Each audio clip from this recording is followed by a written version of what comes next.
Hello. Hello, welcome. Hello, everyone. I think we're live now. Yay. How's everyone doing? It's good to see everyone here. Can you guys type in the chat your name and where you're tuning in from? I see some people already did so. Yeah, Hi, Tom. Atlanta. Hi, Tom. Jan from LA. Emma from LA too. Hi, everybody. LA is coming in strong. LA, California. That's my hometown. All right. So I'm so happy to come back with another monthly series that we have with Body and Brain TV with my good friend and brain education instructor, David Driscoll. Thank you. Always nice to be here with you on BETV. Yay. So this is our monthly series that we have as a collaboration between the two YouTube channels. So if you've been following up, we've been kind of talking about a variety of things that relate to brain education, our practice, our community. And today's topic is going to be about something that's very, very true and dear to brain education and what we do and what El Chile teaches. And that is true self. True self. Dun, dun, dun, dun.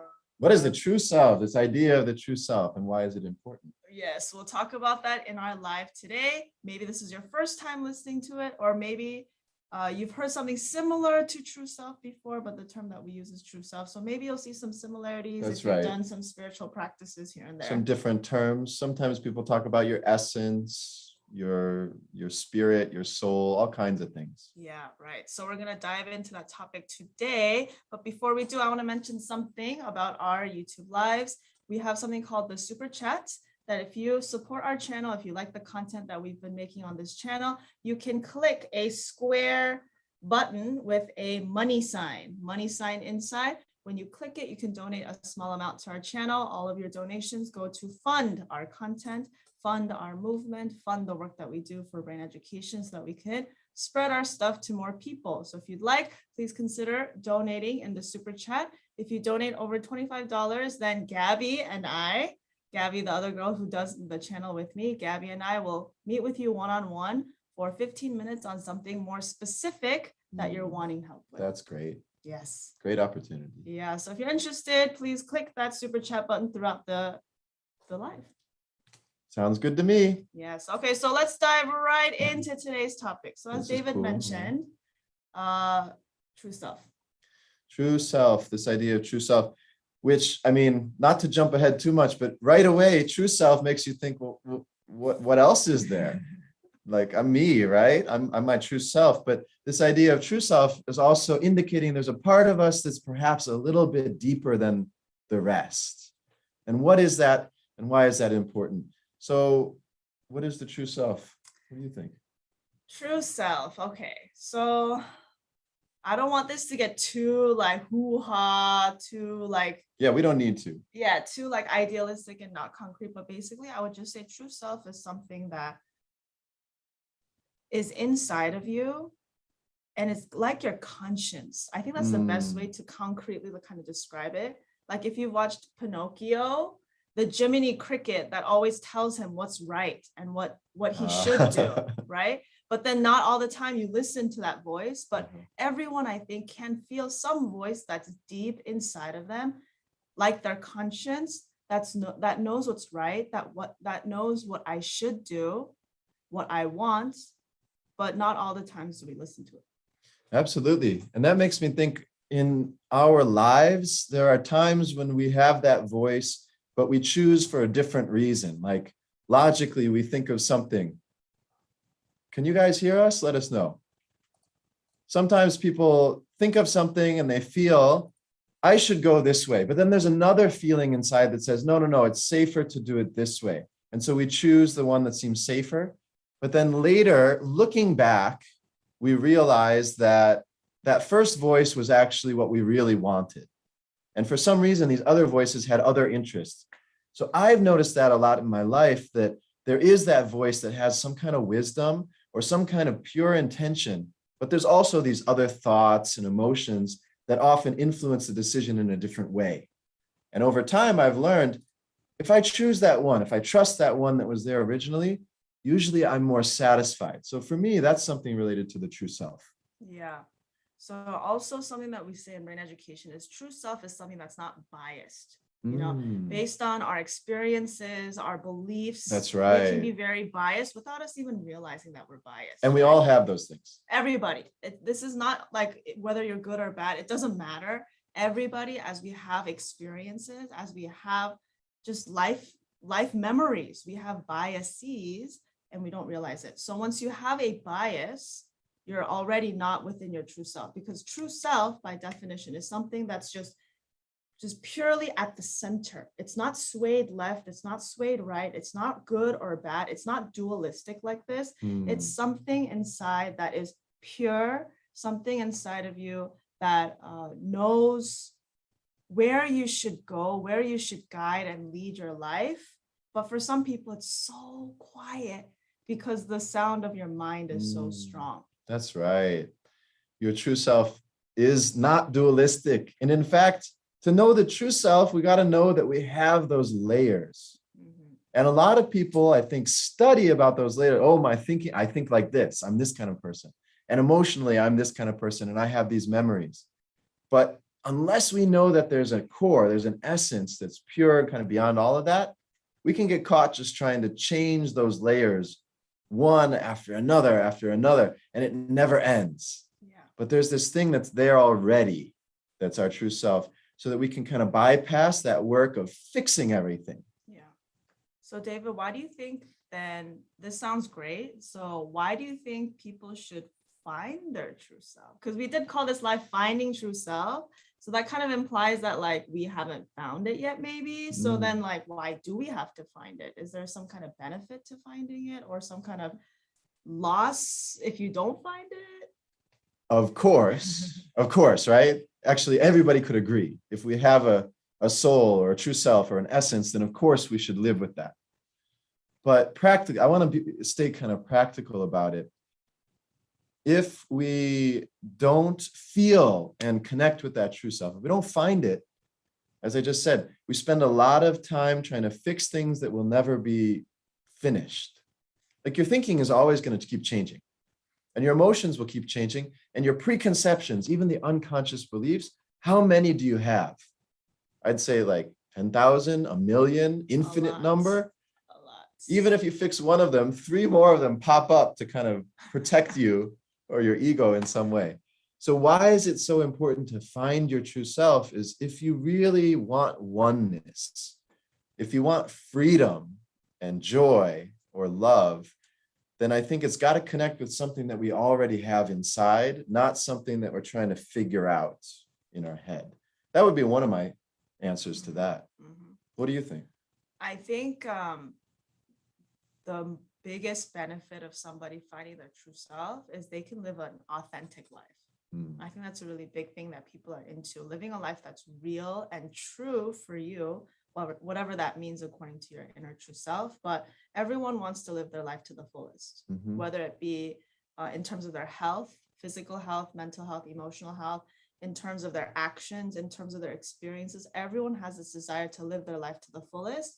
And I believe that that is only truly possible if you are somehow in a loving, connected relationship with yourself. That's the word, connect. Yeah. That connection. We all want connection.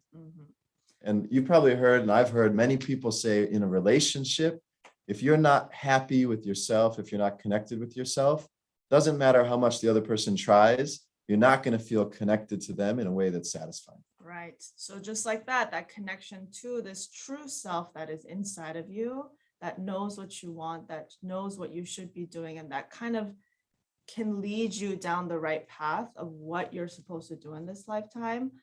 If you're connected to that voice, I think it just totally upgrades and enriches your life. Not to say that like if you don't have this, you're going to all live a miserable life. I'm not saying that at all, but it's like if you already have a good life like this, if you're connected to your true self, it'll take you to that like 2% beyond, that like special place that only special people can go to when you have a deeper connection or when you found something inside. Yeah, that's right. And then a lot of people, this is a natural human thing. This is not just a brain education thing alone, but brain education is a way to focus and practice with. But it's a natural human thing to grow your connection to your true self over the course of a lifetime, hopefully. If we don't give up on that, because the true self sometimes is described as a very pure, kind of childlike part of ourselves that's always there and innocent. And in this world, often we have to develop a lot of defense mechanisms to deal with people and situations that are painful. But we can kind of walk away from that childlike part of ourselves. But connecting with that is really great because it allows us to connect with other people and life the way a child would as well. Yeah, and something else that I just thought about is another reason why I can think of why you would want to live in your true self is you can just feel it when someone is living their authentic life. They radiate some kind of glow, they radiate some kind of light, they have some kind of presence about them that inspires somebody who's next to them. Like, something about you is different and I want to know why. I'm wearing a different shirt. I looked the past couple times I wore the same shirt. But I know what you mean though. I think you're right. And I was thinking the same thing. True self, person is bright and hopefully they're on a path that gets them excited and energized. Now, some people get that through competition and they get a lot of energy and they may be big and kind of strong because of that. But competition energy naturally makes other people anxious or feel down. True self energy naturally helps other people grow. Right. So we oftentimes forget the effect of our actions and our just being, Right. It's powerful. We think that if I just, I'm not feeling good, so I'm just gonna like slump like this and nobody's gonna care. It's not gonna affect other people. But you forget that like if someone sees you like this, it affects their mood, it affects their energy. That absolutely, our brains are so sensitive. I'm sure you've felt this, like maybe you've had a specific moment, and if you want to put it in the chat, when you picked up on someone's energy, you picked up on something that they're doing with their energy that is not explicitly said. They didn't say anything, but you totally feel. And then maybe later you realize why that person was going through something or they were really focused on something. But we can feel that very deeply from each other. Right. So I think that's another reason why, if you're somebody who truly has a desire to spread love and light, and you're on this path, whatever spiritual path you're on, to spread love and light, living with your authentic self, your true self, inspires and does things on an invisible surface of causing change to those around you in the world. So it's invaluable in that way. And if we're really interested in making this world better or changing something, then we know that we can't do it alone. Right. So if you're interested in anything like that, you know that other people have to grow with you, not just you do it by yourself. Right. Okay, so we talked a lot about the true self. So now I'm curious, if there's a true, there must be a false. Right. And this is where it can get really into the nitty-gritty of analyzing things and trying to understand, because of course we want to understand too. All right, is it just this wishy-washy, like, oh, I should be a child and full of love? No, there's some strategy to it too. So the false self is about those layers. Yeah. And we all have a false self. And there's probably different ways you could put it too. So how would you put it? What is the false self? There's a lot of baggage on this term too, but the ego. There's a lot of baggage, and I don't want to make it sound like I'm just, oh, you're so arrogant, your ego. Right. The ego is, as I understand it, it's something that's built into this human system, and it helps us as individuals to stay alive and get what we want. So the ego comes with having a body, and in that sense, it's actually not a bad thing at all. Mm-hmm. But if we let it dominate, then we might not be connected with our true self. So the false self, I would say, equates somewhat with the ego. And there's probably a lot of things. What kind of things are you going to associate with the false self? Right. So, yeah, definitely that part. But I would say, like, if I were to put one word on false self, it's identity.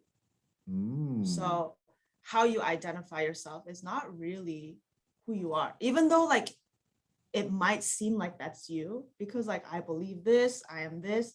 Like, for example, like, my name's Linda. I'm 31 years old. I was born in Korea. I lived in Los Angeles. I'm a Korean from my heritage, like all those things are identities about me that it definitely influence my thoughts. They influence my beliefs. They influence my behaviors. They influence so many things about me, but they don't influence me, or they don't define me as a human being. That's right. That's right. They define me as this, whatever I am, like this, but they don't define the life force that is inside of me, which is the true self. Because I love this example, because let's say like one day I like caught amnesia and my memories just wiped out. So all of my life experiences, all of my memories, preconceptions, beliefs are all wiped out and I have to start from a blank slate. Then I create a new identity for myself. So if my first identity was so absolute and concrete, then I shouldn't lose it. It shouldn't be losable. Do you see what I mean? Like, but if I lost it and now I have to create a new identity, that means my first identity wasn't as solid as I thought it was. Right. Kind of artificial value. Yeah. At the end of your life, we all let go of all that stuff, anything we can describe. And this is also why true self is hard to define, because anything we can really define is not it. It's something beyond all of that. But I think your point is really true. In college, I studied human evolution and anthropology, and it was all a question of like, who are we and how did we get here? And underneath that was like, why are we here? But no matter how much we study that or somebody else tells us, it doesn't really let us know what is the true self. We can only kind of point at it. We can't define it exactly. So we can define thoughts, we can define memories, emotions, but those are not us. That's the false self, which is still a very real thing to an extent. And it's just useful. not. And it's useful. It's not bad. Yeah, we talk a lot like having doubt, having fear. We say, are those good or bad things? Sometimes they seem like bad things, but they're actually really useful. If you had no doubt about anything and you thought you can run faster than that car that's in the street right now, you wouldn't live very long. So doubt and fear actually help us as a being to stay alive, but it's not our true self. Yeah. So please don't think that true self is good and false self is bad, because that's not our point of pointing out one is good or one is bad. We're just saying this duality exists inside of us, but depending on where you kind of lend your ear more to, what voice, that voice of false self that has identity and that has like a certain belief, or a true self that is inside of me, like my conscience, Jiminy Cricket, guiding my life. It depends on where you lend your ear to, that determines the quality and condition of your life. That's absolutely right. I really want to ask you, like, how do you know? How do you know if you're living as your true self? Okay, that's a very good question. So I don't know about you guys, but I'm a very like much a feeler. Like I feel energy and I feel myself. I feel things like intuitively, right? Yeah, I think you do a lot. So when I know that I'm living as my true self is after I say something or after I do something, after I like think something, I feel good about myself on a human level, like on a basic human level. I think that's something I really want to emphasize, that beyond our identity, beyond our race, gender, religion, all of that stuff, we have to remember that every single one of us are the same in that we are human beings, right? Human beings having this human existence here. So on a human level, if I feel good about what I just said and did, and it makes me feel like I did well, like as a human, then I know, okay, something I did is true. Something I did is real. And it wasn't from my identity. It wasn't from my belief system. I didn't do this because I'm a woman, or like I didn't do this because I'm from the United States. Like it wasn't from there. It came from because I'm a human being. I did something that made me feel good. Yeah, and you can kind of, so I like that you feel it at a human level, because that implies both consciously and then with your body too, that there's a certain feeling. And we talk a lot about being in the body. I also want to add to that, I think using courage, Using courage, and the thoughts and emotions are still there influencing it. But when you use courage for what you really want from your true self, I think you can really feel satisfied and proud of yourself. I know I've felt that before. And it's a work in progress. So one day you might be going this way. Oh, I think I need to do this with my courage. And the next day you change direction a little bit. But using that energy is really what wakes up that true self. But to feel it, yeah, you have to have a connection with your humanity, with your body, and even to some extent with the people around you. Right. So I'm curious at this point, what do you guys feel about what we just talked about so far? This idea of true self versus false self. Is this your first time hearing it? Are you shocked by the idea that there's a false self inside of me and a true self inside of me? Anything that you guys want, would you please type in the chat what you guys feel? Let me just read some comments that you guys have shared so far. I see a lot of people saying hi from everywhere. Yep. Everywhere. Vancouver, San Jose, New Jersey, Grenada. Let's see. Florida, UK, Philippines, Manchester, Turkey, India. Wow. Sunshine State. Chandler, local. We're in Phoenix, Arizona. Play is part of my true self and kindness above all things. Yes, I love it. Jan, I remember you from the last live. Good to see you, Jan. Hit the target. Yes. Great conversation. Courage means from the heart. All right, great. Please keep typing what you guys think about true self, false self. If you guys have questions about it, because I know this could be really obscure if this is the first time you're listening to this idea. So let us know. Okay, Kiki, I love this. Can you clarify about how amnesia would affect your true self? Wouldn't it stay stable if it's in your essence? Okay, so that's the point, Kiki. The point is that if I catch amnesia, my false self becomes erased. The false self, which is identity. It can all change. Yeah. Or a lot of it can change. Things that I believed about me, things that I know about myself. Oh, I grew up here. Right. People called me this. I like this. I was good at this. Yeah. I used to be an athlete, or I liked this. I didn't like this. All of that changes when you catch amnesia. However, on a human level, you are still the same person. My life force is still the same. Yeah. I'm still here. I'm still alive.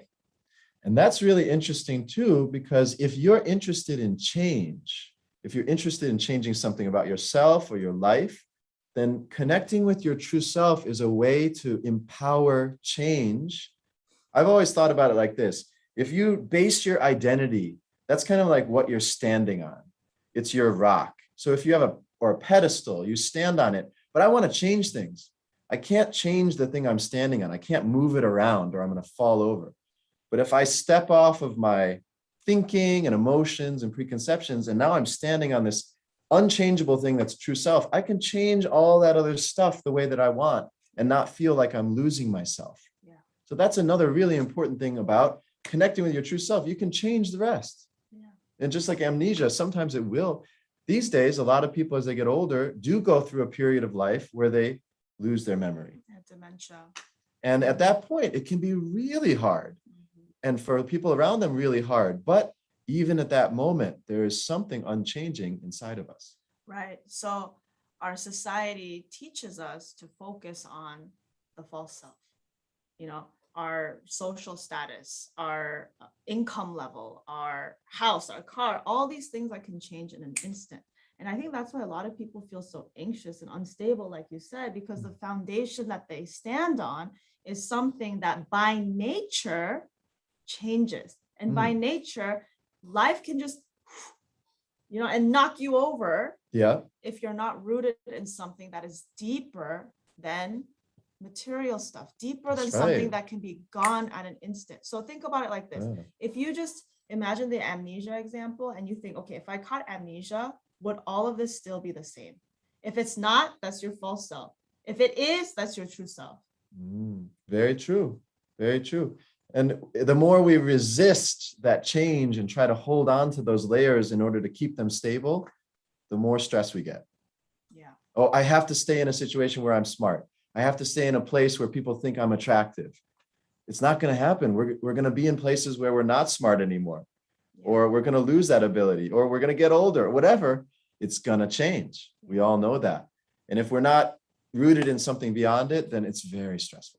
Yeah, and the whole reason why we're having this live and this conversation is to tell people that this true self exists beyond their false self. And not only that, going beyond it is to reroute your life, or at least consider rerouting your life to be grounded in something that is more real, that is more stable, which is true self. Because unfortunately, not a lot of people know about this concept or have any kind of awareness to then, okay, I see that investing my time and energy in this false self is so temporary and can be knocked over by somebody or some kind of environment. So do I want to keep investing my money in a pot that has a hole in the like at the bottom? No, good Or point. do I want to invest in something that has a very solid pot with no hole, that if I keep putting in money and energy, it grows. And then the question is, how do we do that? Because in some ways, it's easy to see how you might invest in your intelligence or in your emotional satisfaction. How do you invest in your true self? How do you know you're doing that? Like, what does that even mean? Right. So I want to ask you, David, can you think of like a concrete example, maybe from your experience, of when you felt like, aha, I feel, because we talk a lot about feeling the true self and feeling like I'm living in my true self. When you felt that you found your true self, like, was it an aha moment so that people in the audience can be like, okay, have I found my true self? Like, what does that feel like? Yeah, I bet everybody has felt it at some point. And for me, as I said before, I think it's really connected with courage. So moments where I used courage for something that was idealistic, but hard.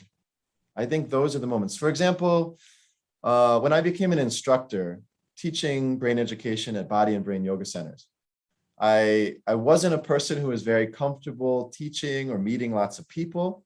And so it was hard. And I got used to teaching in one center. I got used to the people who came to class and the way that I taught and the way that they acted. And then one day I got asked to teach a class in a different center. So it was the first time I'd ever taught in a new place, and there were new people. And suddenly all this anxiety came out. Oh, I'm not good enough. I don't want to do it. And when that happens, it's not like, oh, this is hard. Suddenly the brain starts changing and it says, like, you don't need to do this. This isn't good anymore. This isn't what you need. So all the motivation starts to go away. But I stuck to it and I said, I know that at the other side, this is going to be worth it. And I got through that anxiety and I taught the class. And afterwards, I had this rush of satisfaction and emotion, which really proved to me, yeah, if you choose courage and you get through it, I'm really happy. And not just intellectually, because that passes. There's all kinds of other things going on. But I'm really satisfied with what I did with that courage. So lots of things like that with courage for me felt like I was feeding energy to my true self. I love what you said about the deep satisfaction about what you just did, because I think that's a key feeling. And that's a key feeling that you guys should also look out for to determine if this was from my true self or not, because there's a sense of deep satisfaction for yourself. I think I've heard that before at the Finding True Self workshop. Some people describe that. And again, she can't tell you exactly what that should feel like to you. Yeah. But I know for me, it's kind of like when you get that feeling of deep satisfaction, it's like nothing can break that at this moment. Yeah. I could reach the end of my life right now, and with that feeling of satisfaction, I'd be okay. Yeah. I think that is something like what you're talking about too. It's not like a head satisfaction, like, oh yeah, I'm happy with myself. I love myself. Like, that's superficial, right? We're talking about something deep where you really feel it from like the pit of your stomach and it comes up and it's just like, wow, I feel great about myself. Yeah. It's powerful. It's that kind of feeling. So I would say when I first felt this, so to make this make a little sense, I have to give you a little bit of a background. So when I was growing up, I really didn't know how to express myself, like express what I'm feeling inside, especially because I didn't really grow up in an environment that kind of encouraged that kind of expression. So for some strange reason, I never understood why this about me, but when I like my way of showing love for somebody, like my friends and people, was I for some reason like made fun of them. Like I poked fun at them. Oh, is that why? You know, I poked fun at them. Now I understand you. Like my best of friends, I would like make fun of them. Like, what's wrong with your t-shirt? Like, Uh-huh. you know, things like that. Like little That's your hug. right, my little snooty attitude remarks, but that was my way of like, I'm paying attention to you. I'm like giving you energy, like Noticing kind of you, yeah. yeah. But then like obviously that's not the right way to express your love, right? Some people can't receive it in that way. Right. So the person receiving it was like, what? And then like me, I didn't feel good saying that necessarily. Yeah, I felt a disconnect between how I truly felt and what was coming out of my mouth. And I didn't know why. And like I didn't have, I think it has to do with the courage that you're talking about too. I don't think I had the ways to express truly and sincerely what I was feeling inside. And the only way I knew how to express something was in that kind of like, what's wrong with your shirt kind of way. Kind of a safe way. Yeah. And that didn't make me feel good about myself or the way I was communicating, but I didn't know what else to do. Right, sure. Right? So, and it wasn't until I did this brain education practice where I learned how to be more honest and connect with this like life force inside of me, where I learned how to truly express the energy I was feeling in here. So when I was doing this practice, I slowly, it didn't happen overnight, like thunderbolt and now I'm changed. Like a lot of people expect that from energy work. Yeah. Thunderbolt and you change and your life is like peaceful forever. It was a gradual shift. I can see myself now as I connected with my heart and this space more and more, that I was communicating more effectively, more like how I truly felt. So when I saw that change in me and saw myself being able to truly express like, I love you, thank you, I was never able to say those kinds of things. Or I'm sorry, like, please forgive me, I did wrong. I was never able to say those things. I had too much pride. But when I started to see that I was able to say those things, I felt like something in my chest, like fill up. Because I always felt some kind of emptiness in here. But I felt something filling up in here. And not only that, I felt like, wow, I feel really satisfied, deeply satisfied with my relationships now, because now this person truly understands that I actually love them. I'm not making fun of their t-shirt. And I can feel that they understand me. So there's a happiness that comes from that. Right.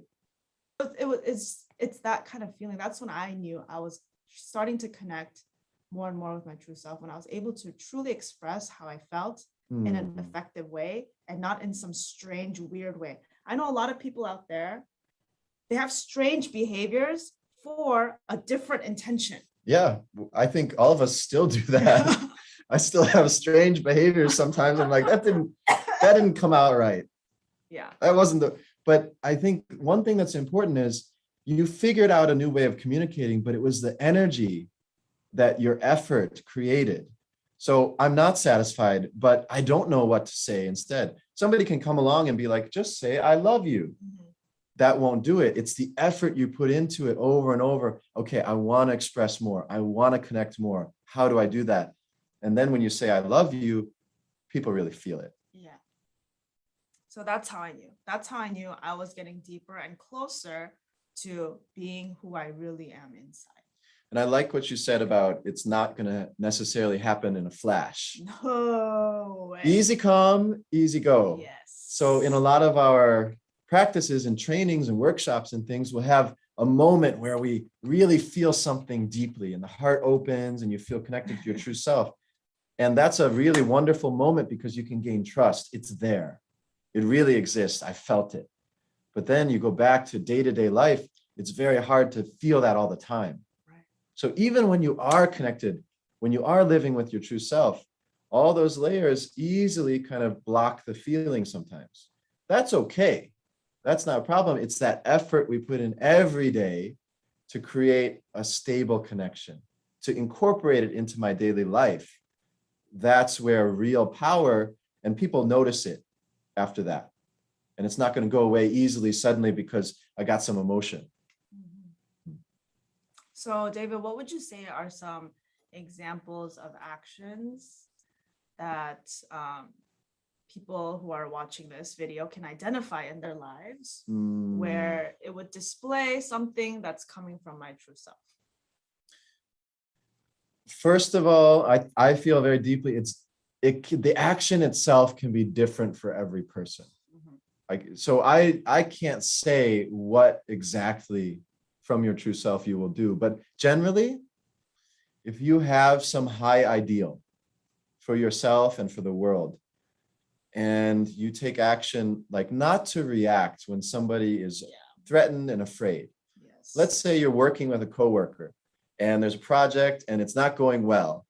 Our natural instinct as a human being, our ego, is to blame. And it doesn't feel good to get blamed.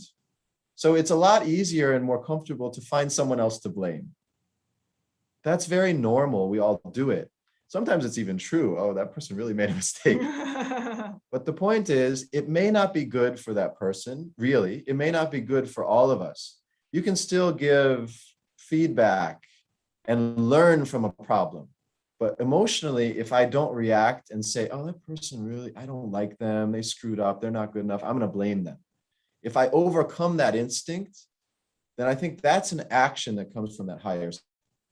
And that's just one of many, many examples of something where I don't follow my emotional instinct because I trust something deeper. Right. I want to piggyback right off of that because I 1000% agree with this. And the key word that you talked about is reacting. A lot of people, we react to the situation. So for example, this is kind of a really dramatic example, but like, stay with me here, okay? So let's say that like your significant other, like, broke up with you, let's say, right? And you're hurt. Of course, everyone's going to experience hurt when you get broken up with, That would right? be normal, yeah. Right. You get hurt. And let's say that your natural instinct is you want to go and like slash his tires or like slash, like, you know, bang up their car or something like that. Let's just say, like I said, something, a little violent. This is a dramatic example, but let's say that that's your reaction, right? You want to do something to that person. You want to like get back at them. You want to like yell at them on social media and like call them out, like trash them. Yeah. You want to do all this, right? So when that happens, because everyone has that reactive thing, whatever that action is for you, in the moment of feeling hurt or in the moment of feeling vulnerable, you have that reactive action that you want to do. And most people, if you're not awake and aware, you follow that reaction. It's almost impossible not to. Right. You follow that reaction, but that reaction comes from your memories, preconceptions, comes from your identity, your beliefs. So that is small self. That is your false self. False self, right. But when that happens, please have some kind of awareness of what's happening. Oh, wait, this reaction is coming up. But take a step back from this reactive desire and say, okay, is this action what I really want to do? Yeah, today, next week, 1 year from now, 10 years from now, 100 years from now, if I look back, is this what I wanted to choose? Right. Is this what I truly, truly want? And 99.99999% of the time you will see, actually, this is not what I really want. Just reacting. I don't want to trash him on social media. I don't want to slash his tires. What I really want is to tell him that I'm hurt. You know, and what I really want is to have a conversation about what we can do to improve together as a couple. You know, like something like this. That might not be your answer exactly, as David said. I'm not saying like this is has to be your answer, but the point is when you take a step back and ask, wait a minute, do I really want to take this action? Or is there something else that I want, but it's coming out in a weird way? Like I said, I want to show my friend love, but it's coming out in a weird way of, hey, what's wrong with your t-shirt? That's right. So you have to see, is this action what I truly feel, or do I want something else? And that voice that wants something else, more peaceful, harmonious, and constructive, is your true self.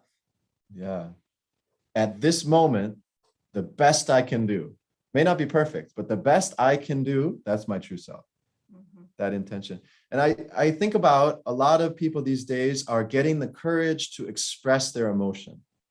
And that is a positive step if you haven't reacted, if you haven't been allowed to express your anger, your sadness before, expressing those things is great. But doing it with trust that I'm powerful inside. I'm not small. I don't need to just react. Even if I do have emotion, I can express that in a way that comes from power. Yeah. And practicing that until you become a master, not wielding this energy. Wielding emotion is like wielding a gun. It's very powerful. And if you're not using it well, you can hurt a lot of people. But we could say, all right, I know guns, big issue. I don't want to get into gun talk. What I'm saying is we have power. A gun is a source of power. It can cause great destruction, or we can consider it a way of self-defense. It's up to how we use it, how mature we are. And the same is true of our emotions, our words, and our behavior. It can be either used as reaction and just firing wildly when we get scared, and we're going to hurt someone and we may hurt ourselves. Or we can know that we have some power and protect ourselves and take care of ourselves, but not use it in reaction. Yeah. Yeah. So I see we have a super chat. Jan. Wow, look at that. Jan. That's so much fun. Do you see? Oh my God, that's the sticker. Let me try to do what the sticker is doing. He's doing a hat dance. He's doing the dance. Where's your hat? I'm imitating the sticker. I've got one of those hats. Next time I'll bring a hat. Thank you so much, Jan, for your donation. Thank you, Linda, for your dance. If you guys send more stickers, I'll do more sticker dances. That was awesome. Yeah, so thank you so much, Jan. Thank you for your support. Yes, and I see some other chat messages here. Jan, that's it. Be honest, truthful, and always. Yes. VA Tracker. Hi, VA Tracker. Hello. Okay, Sanjay, if you don't get identified with anything from inside, outside, because it happened involuntarily or unconsciously, then how can you say that this is the true self, or find it, or say this is my true self? So, okay, so true self isn't about being like a vegetable. Okay, please don't think that like having no thought, having no emotions, having nothing is my true self. That's kind of the intellectual take. Yeah. And the intellectual take on the true self is pretty like thin. It's hard to really feel it. Yeah. Right. So it's not about like not feeling anything. So please don't think about it that way. When we said not skewed left and right, good or bad, it's beyond a state where you feel like numb. How about, and you were kind of pointing at this earlier. I've met people that I feel they're really in touch with their true self. And when I meet them, they actually tend to be some of the most lively, enjoyable, funny, creative people, but they do it in a way that is totally master consciousness. Like they're not reacting.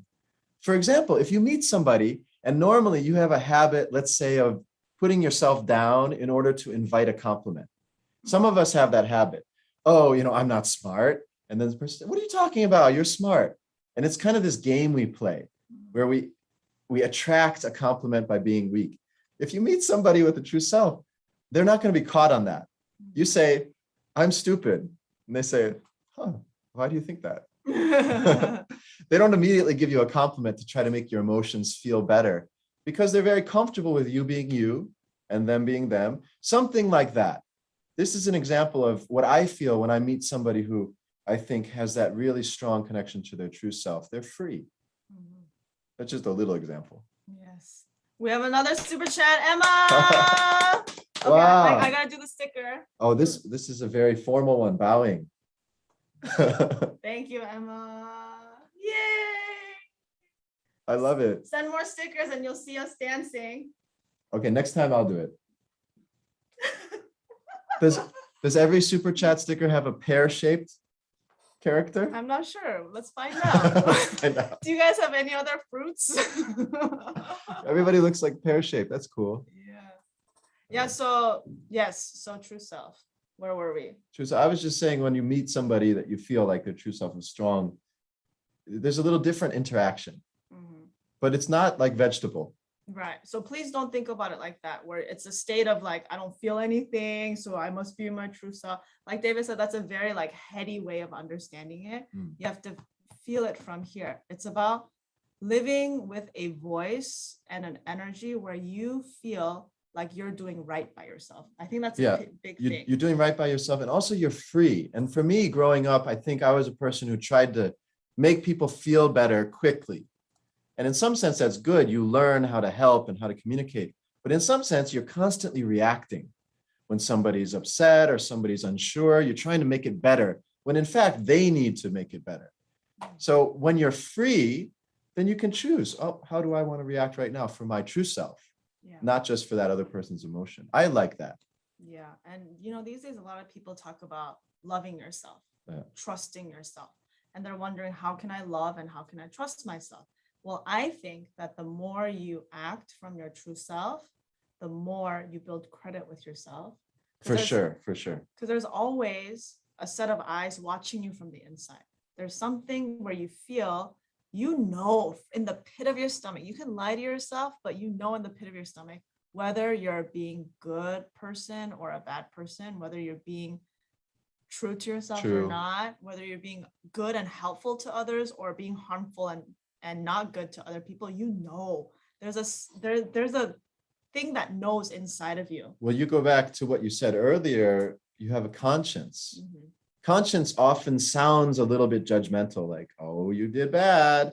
Not like that, but just something watching, something that's always there. But it's not always immediate. Sometimes it's a little slower, takes a little bit longer, or like we said, it's quieter, but it's always there. And it is watching. If that sounds kind of oppressive and big brother, like someone's always watching me, my every thought, yeah, we have that part inside. We can't hide from ourselves. And a lot of people might feel the need to hide from themselves because they're stuck in a habit with a certain feeling. But our true self is there watching that, waiting. And that's why, for me, it comes back to courage. Because the minute I use courage, my true self is like, good job. Right. Keep going. Right. And to bring it back to my concrete example too, is when I was living kind of like not able to communicate how I truly felt, like because I would try to express my love in a weird way of like making fun of them, something inside of me that was watching me kept saying, Linda, you're a bad person. Yeah. Like, Linda, you're a bad person. And it creates this cycle. Yeah, that's the information, because I was seeing myself doing something weird to somebody that I actually cared for. My brain was saying, wait a minute, you're a bad person. You're making fun of people. You make them feel bad. Nobody loves you. Like, you're a bad person, like all this. And then that made me not trust and not love myself, of that repeated behavior, the repeated thought of me acting weirdly to people I loved, and then me saying, oh, I'm a bad person because I'm doing this. It gets incredibly tangled. Simple, true self stuff. At the end of the day, it can be very simple. Oh, what do we find here? Oh no, we got another super chat. Okay, Emma. Okay, wait, let's do it together. This one, I think we. Ding, ding. This one's just kind of like a big smiley fox. Okay. All right. I think that's enough. Thank you. How about this one? This question. Okay, question. Do you think false memory has connection to our false senses? In false memory, we remember things false, so it's connected to false self. Okay, so I think there's no such thing as false memory, but memories are determined by your preconceptions. So how you perceive something is different from how somebody else perceives something. Well, yeah, the false memory idea, it suggests that we have like absolutely perfect memory. But I think all of our memories are distorted somewhat, like you said, by preconceptions and emotions. Yeah. So I wouldn't say like false memory. Maybe you remember something differently. Or just part of it. That made it a bad memory. So, okay, so here's an example. So let's say you experienced something, and because you perceived it in a bad way, it became trauma to you, right? Or there could be someone else who saw and experienced the same thing, but they interpreted that memory in a positive way. Yeah. So for them, it became a stepping stone for growth, but for me, it became a stepping stone for trauma. So in that way, then that's more on how I choose to perceive that thing that is the issue? What we're getting into, and again, we're kind of intellectualizing something that is very organic and human. But when we do that, at the end of the day, it's about having the power, building up the energy, like you said, the life force. All this understanding is just the pointing us in the right direction. It's really the action, the presence, the breathing, the meditation, the relationships. Those are the places we really build this energy and power that allows us to cut through those false memories or those imperfect emotional memories. It's not from understanding, it's power, it's energy, it's lifestyle. So we can spend all day kind of like analyzing, but at the end of the day, it's about how much power you got for your true self. Yeah, I agree with that. It's a feeling. Mm-hmm. Yeah, it's a feeling. It's not in here. It's a feeling from deeper than your thoughts. So after all this intellectual talk about it, I think we can summarize by saying it can't be described in words, but we can point ourselves in the right direction. Yeah. So it's very important, first and foremost, that you open your ability to feel. Because as we saw, a lot of people still try to analyze and think about it in their heads. Well, all of us these days are tending to do that. Yeah. So opening your senses to feel from deep inside is very important. Well, and then that's brain education, right? Yeah. Step one is sensitizing, waking up, feeling. Why is it understanding? We get it right away. Oh yeah, I should feel. But until you do it, you're not ready for step 2, 3, 4, 5. Right. We've got to feel. Right. And David was talking about some concrete tools and ways, like all this stuff sounds great. True self, finding it, false self, quieting that voice. It all sounds great, but we need practice. Yep. We need practice to be able to feel that, and a space to connect deeply, because in our daily lives, there's so much busyness, there's so much hectic things that distract our thoughts that we don't have the space and time to go deeply inside so that we can meet that true self. Yep. We can find that true self. So we want to talk about something that really helped both of us and is kind of like the cornerstone workshop of brain education's practice. And that is the workshop called Finding True Self. Yep. So body and brain centers around the country offer this. You can find that at any of the centers. Finding True Self workshop is a sometimes 1 day, sometimes 2 day, sometimes 3 day event where people come together for this purpose of sensitizing, waking up the feeling, watching those layers, and then doing training with meditation, with yoga, with energy and breathing to connect to that essence, that true self. So if you guys are interested in finding your true self. Finding true self. Let me type the information in the chat. One thing I've noticed a lot, especially if you're coming to this from far away, you're not near a center, or you're just investigating this kind of thing for the first time, it's really helpful to work with other people who are interested in the true self and also have some practice and experience with the layers. When we work together, it's much easier to see our layers and open our true self. By myself, it can be very, very difficult. Yeah. So finding that community, that group, those guides, that environment is really helpful. Yeah, when I went to my Finding True Self, I knew I had some issues, but I didn't know how deep these issues were.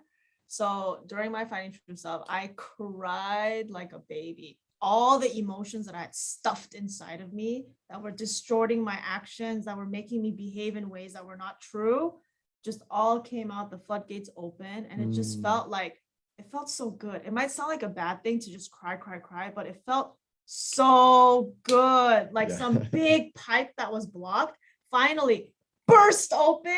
Yeah. And now the water can flow. You can like feel it, right? So that's one of those signs. Like, how do you know when you're connecting with your true self? One of them is actually physiologically you shed tears. Sometimes when you cry and you're not worried about what anybody else will think of it. If you're in that environment and you can let it out, that's going through those layers. That's getting past it. Yeah. I think do we have another little icon there? Where's my animated elephant? Full screen it. Oh, what happened? No, yeah, what happened? There's no elephant. Well, anyway, thank you, JN846. Thank you so much. If you can type and describe what the elephant was doing, then we'll try to dance it out. Yeah, we'll try to recreate it. Okay. Yeah. Yeah. So the Finding True Self workshop is truly something I would say that changed the course of my life. Because before I knew I wasn't living the right kind of life that I wanted, but I didn't know what the other life was and I didn't know what to feel. So that really kind of propelled me on my journey towards spiritual growth and to be the person that I am today. That's I right. really credit that workshop because it changed my life course. Yeah, get the momentum. It doesn't mean you have to keep doing this kind of training or go in one direction all the time.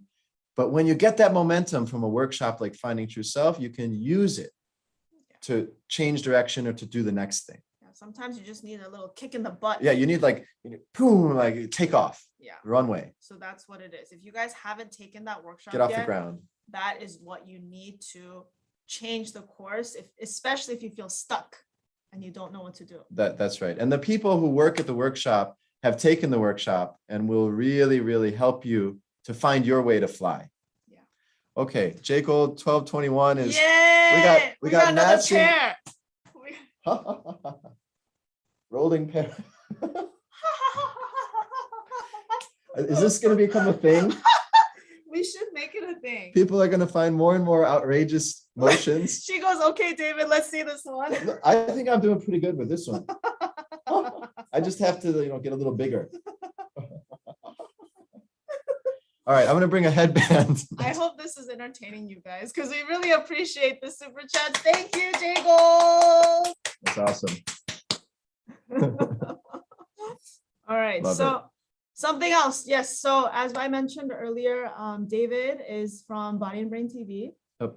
He's also a brain education instructor too. So I want to share with you his channel where he has exercises and different things related to the body and brain practice where you can learn and study brain education. Yeah, you can, if you take body and brain classes in a center, this is a great way to encourage yourself to do homework or get a refresher on how to do things. We also have some program info, like the newest video is about our Heroes Camp. So you can learn all about that. And the next one should be coming up in December. So looking forward to that. But yeah, follow, subscribe to B&B TV and check out what we're doing. And I hope you practice along. Don't just sit and watch, but do the exercise sometimes. Yes. And Emma, I see your question above. I'll answer that at the end of the live. I just want to share some other links with you guys before you guys go. So Heroes is in the chat if you guys are interested in the Heroes program. And then I want to share something very, very exciting if you guys haven't seen on our YouTube channel next month in September. Tuesday, September 14th at 3 p.m. Pacific, 6 p.m. Eastern, we are inviting the founder of Brain Education, Ilchi Lee, to do another live. If you saw our first live, it was back in June about the awakened brain. And in September, he's coming back to talk about something that we all are very interested in, sex, marriage, and relationships. So if you haven't, please save this link. Let me. And the 14th. Yeah, this is going to be very interesting. The spiritual, I say spiritual, kind of if we're interested in a spiritual life, how do sex, love, marriage, relationships fit into a really authentic spiritual life? Yeah, when you click that link on the video, you can click reminder on, so you'll be notified of when that live is going to happen. But please write it down in your calendars and tell your friends, tell other people who may be stuck on this question, who want to know more about living that spiritual life, but then practicing the very real relationships. Yeah, relationships in our normal daily life. So yes, check it out and save that link, save the dates. And we have another super chat by Bonnie. Oh, this one we can do really well. We have to keep 5 times. 3, 4, 5. Nice. Yeah. Thank you so much. One of us needs to paint our nails. Yeah. Like that one. Next time. All right. Great. Thank you, Bonnie, for your generous donation to the super chat. Jay Gold, can you take this training online? I don't have any centers nearby. Yes, we do have some centers that still do Finding True Self online. We did it all online during the pandemic, but we've slowly opened up to in-person, but there are still some regions that do it online. So I know you said you're in Florida. Let me check with the Florida region to see if they do online training. Yeah, good idea. Yeah. And then we'll let you know. So if you can email me, because I don't want you to leave your email address in the public. Brain Education TV. Yeah, braineducationtv@gmail.com. Please email me and then I'll send you information about that. Okay, Yeah, great. good. And then lastly, as I mentioned in all the other lives, we have cool t-shirts at the BETV online shop. So if you're interested in supporting the channel and rocking the brand, check out our online shop for BETV. Wow. Yeah. Cool swag. Yes. Yeah. So thank you everyone for coming. Thank you so much. I want to answer Emma's question before you guys go, because I think it's a good question. Emma asked, I love to hear you speak on true self, revealing a person's life purpose. Have you experienced this? How do you know your life purpose, and is it transient? Do you have an experience like that? Yeah, I think the main thing that I would say about that is, like other things, it's a work in progress and it comes from courage. Is it transient? And how do you know? Trial and error. You put in a lot of effort. And then you have moments of inspiration, but you try to get people on board. Hey, let's do this thing together. Let's try to learn how to do it better. And you try to teach, you try to encourage, and you see what works. I think life purpose is 10% that like passionate inspiration inside of you. Like when you're doing meditation, you feel it. And 90%, it's the work of every day, making a little progress, like chipping away at the stone and seeing how you can help people awaken and grow. Excuse me. That's my experience of that one. How about for Excuse you? me. Bless you. So, excuse me. So yes, I do have experience with listening to my true self voice to find my purpose. So I feel like I've always wanted to live a spiritual life, but I didn't have the courage to admit that I wanted to live a spiritual life, because for me, my preconception of a spiritual life is, oh, you're gonna live like a monk and you have to give up so many things. Wake up early. Yeah, you have to live this like ascetic practice with intense studying, and you can't indulge in life. And I've always wanted to be someone who like wanted to live her life to the fullest, right? So I was always scared to choose that kind of lifestyle. But so my initial reaction was to say no, like I don't want to live a spiritual life. That was the reaction, right? But then when I looked at that reaction and I took a step back, I asked myself, like we talked about in the live, look at the reaction, take a step back and ask, do I really want to say no? What do I truly want? So when I took a look at myself, I saw what I truly want is to live that spiritual life, but I was saying no out of fear. I was afraid to let go of so many things in my life. So that fear was preventing me from being true to myself, that I do want to live a spiritual life. So, but when I saw that, I was like, you know what? I don't want to lie to myself anymore. So I took the plunge and I started my journey to live a spiritual life. And turns out all of my beliefs that you have to give up so many things and your life is like less or not as rich or not as like exciting on a spiritual life was all fake. It was all false. That's right. I'm having way more fun now. I totally agree. And then the last thing I would add to that is, I think a lot of us have a lot of preconceptions about what is good, what is bad. But at the end of the day, it's up to each of us to make our life the way we want. We've got to make it work. So if that means having a relationship, if it means making a lot of money, if it means changing the world, it's up to us to make that work. Nobody else is going to like set it up and say, here you go. So doing that with complete responsibility and saying, okay, there's going to be some obstacles and some people might not understand. I'm going to take responsibility even for the things that they're upset with me about, and we're going to work on it together. But only I can take that responsibility. Nobody else will do that for me. And I can't wait for the world to say, oh yeah, it's going to be perfectly fine like that. We've got to do that. So I think living from your true self is also about being bold and willing to do that, willing to overcome every obstacle. Yes.